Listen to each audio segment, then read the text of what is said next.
আমরা লক্ষ্য করছি সরকারের পক্ষ থেকে দায়সারা পদক্ষেপ গ্রহণ করা হচ্ছে। আমরা বারবার বলছি এই অন্তর্বর্তীকালীন সরকার আমাদের সরকার, এই সরকার গণঅভ্যুত্থানের সরকার।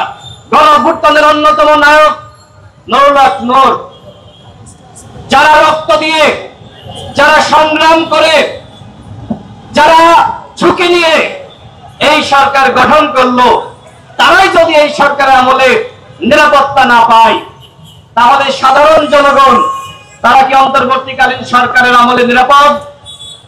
আপনারা কি মনে করছেন যে আপনারা খুব নিরাপদে আছেন? এদেশের জনগণ ফখরুদ্দিন মঈনুদ্দিনকে মেনে নেয়নি, এদেশের জনগণ হাসিনাকে মেনে নেয়নি, এদেশের জনগণ ইয়াহিয়াকে মেনে নেয়নি। সুতরাং এদেশের জনগণ যারা আগামীতে আরেকটি ১১ গঠন করার স্বপ্ন দেখছে, তাদেরকেও গ্রহণ করবে না। জনগণের মতামতকে উপেক্ষা করে যারা এই ক্ষমতাকে দখল করতে চাবেন, তাদের পরিণতি কিন্তু হাসিনার মতো হবে। এই সরকার কি নিজেরাই নিরাপদ? আমার তো মনে হয় না যে এই সরকার নিজেরাই নিরাপদ। এই সরকার নিজেরাই ঝুঁকির মধ্যে রয়েছে।